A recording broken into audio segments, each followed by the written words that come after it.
If you're looking for pound the best home health and beauty fragrance products, you need to go to ashkickin.com. Yo, this is Deontay the Bronze Bomber Wilder, and you're watching DONTAE'S Boxing Nation, baby. First fight 2 months later. Win after win followed, and soon he won the national title with only 16 fights. Beating guys with more than 100 fights, he won the 2007 Olympic trials and became a United States Olympian. At the 2008 Beijing Olympics, counting all the weight classes and countries, there were 284 boxers. In terms of experience, Deontay was number 284. Yes, he was the least experienced boxer in the entire Olympics. But when it was said and done, Deontay Wilder won America's only medal in boxing.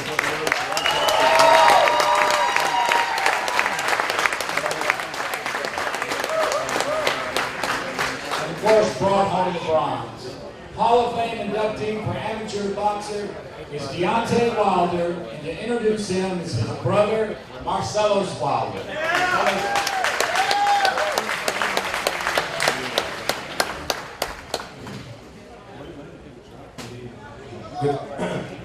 Good evening, ladies and gentlemen. For those who don't know me, my name is Marcellus Wilder. I'm the younger brother of Deontay. It amazed me growing up as a little boy, West Side Tuscaloosa, watching my brother fight in the streets, to now fighting in the ring in Kansas County. It's a blessing to be a part of such a prestigious event tonight. And it's a super blessing to be able to announce my brother, the WBC heavyweight champion of the world, Deontay Wilder!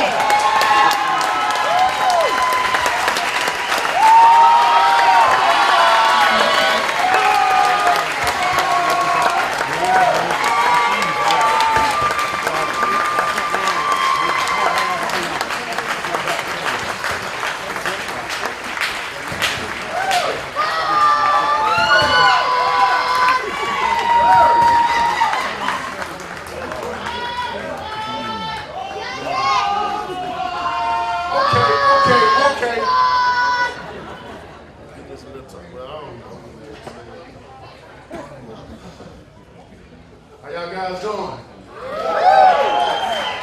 Come on now.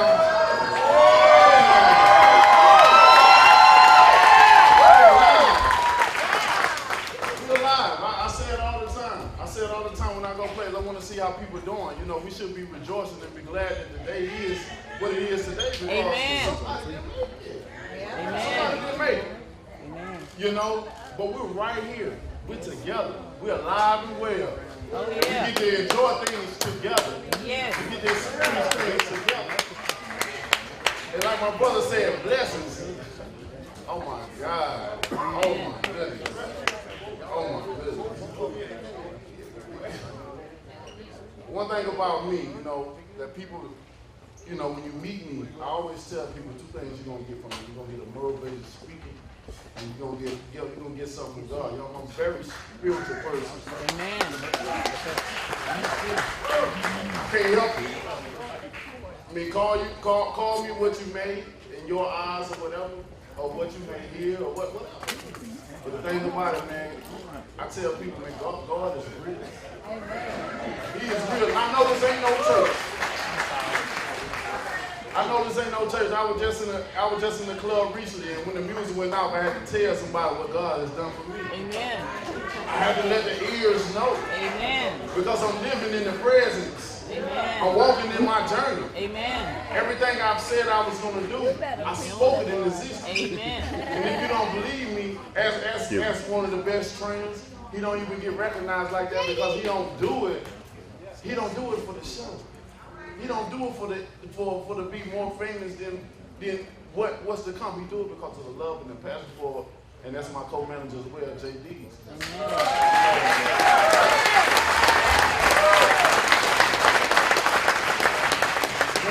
I've been, it's been like 10 years now. You know, it's been 10 years or so. Me and him known each other, and we had a conversation that we didn't even, as we was having a conversation about, of course, about boxing and what's going on and how excited the heavyweight division is at the moment, and us, getting the rest of the belts and stuff like that. We also discovered that when we was on the phone having a long conversation about, the career and stuff like that, we hung up after having a pleasant conversation, and I just remember, I sat back and like, it hit me. I'm like, this is crazy, because me and this guy have been together for so long, and we talked about the beginning of my career, how I wanted to start, what I wanted to do, how I wanted to do it. Even the bad, we talked about the bad things as well too, what potentially could happen, what we would run into, and when we did run into, we'd be like, that's all right, we already accepted it. We accepted it before we even knew it was going to happen. This is true story. Claim it. True story. We accepted the bad before even the good that happened. We accepted the bad along with it, because we knew that good was going to come. Because if you speak your destiny, you speak your journey as existed, it's going to come to pass. Amen. Amen. But it's going to be up to you to believe right. Amen. and then achieve. Accept that the blessing what God got for you is for you. Amen. Everything ain't going to happen just like that. You better Because it ain't supposed to. And as us being humans, we want things to happen right here and right now. And if it don't happen here, it ain't no God. Our faith start to deteriorate. We don't really want to believe it because we want it right now. It's our birthday. We can do it if we want to. And that's how we want it, but it don't work like that. Amen. It don't work like that. I tell people all the time, things don't come when you want it. But when it's time to happen, it's right on time. Amen. 10 years it took me to get to where I am. People don't understand my story. They don't understand what I've been through. And I'm not the one to say, oh, I've been through the worst in anything, because we all have been through our own trials and tribulations. Amen. We all gonna go there because it's life that we deal with.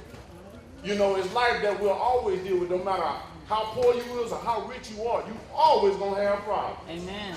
In your life. It's all about how you handle your situation. Amen. How you overcome that situation. And I'm telling you, together we're stronger than separated and divided. Amen. Two heads are better than one. Oh, yes.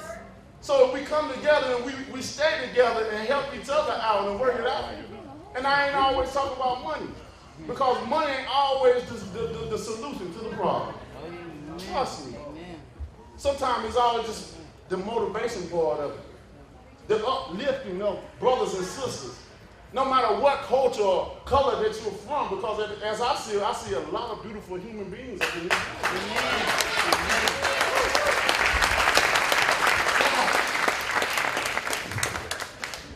And to be here from Alabama, man, it's a pleasure for me.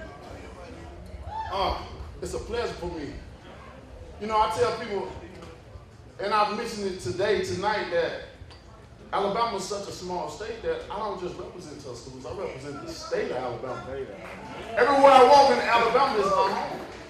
That's my home. No matter where I'm in Tuscaloosa, where I'm in Birmingham, where I'm in Fayette, where I'm in Lafayette, no matter where I am. I could be in Auburn. No matter where I go. When they're dealing with this boxing thing now. I don't want to get nobody mad.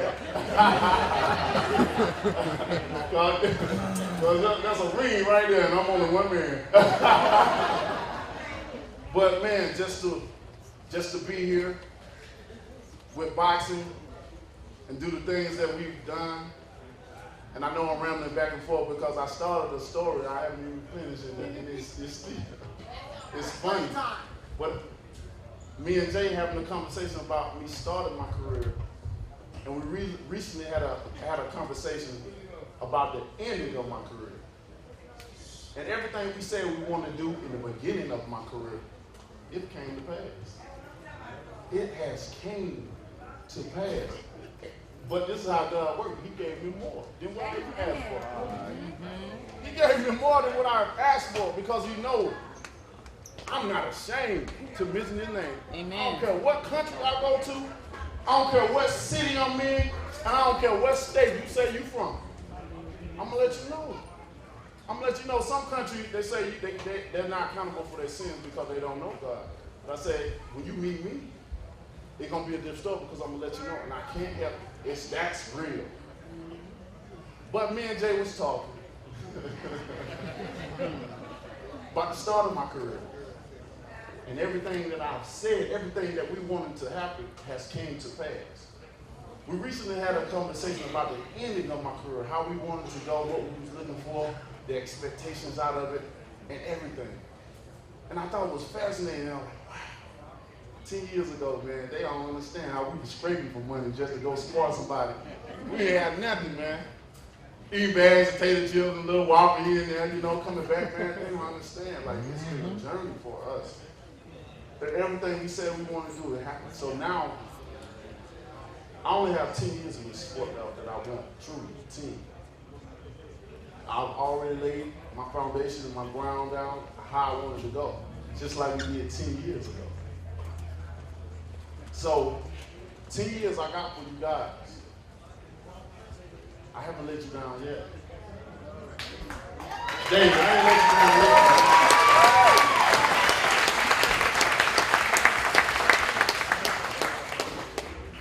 Started out just like these guys right now that's putting their life on the line for you guys entertainment. You see guys going there and trying to kill each other. They hit those body shots and hit their heads, the blows to the head, man. Some people would say, why would somebody want to do some barbarian stuff like this? The thing about it is that we love it. It's not for everybody. Again, I just said, God got everybody their own power. What you do is might be for you.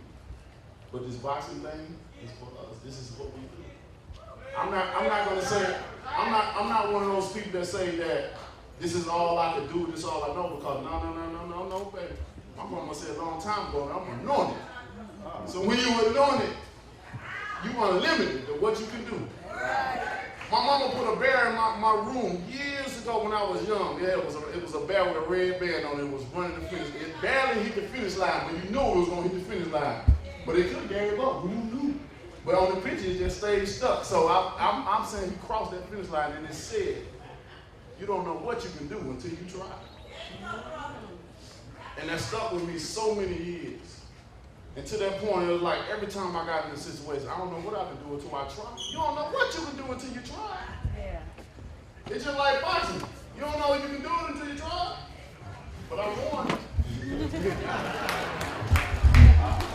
So, but, man, I just appreciate all you guys, man, that's been supportive of this boxing thing in a state that was filled with football. You know, y'all done brought this sport along so far, and no matter how much of a dream that I see or a vision that I see of this could potentially be in the future, y'all guys are supporting it, and man, without y'all it wouldn't be possible. Without y'all it wouldn't be this. It wouldn't be no inductee or Alabama Hall of Fame. That's the start of it, and that's the beautiful part about it. This is beautiful. This is beautiful. You're gonna have me up and talk about my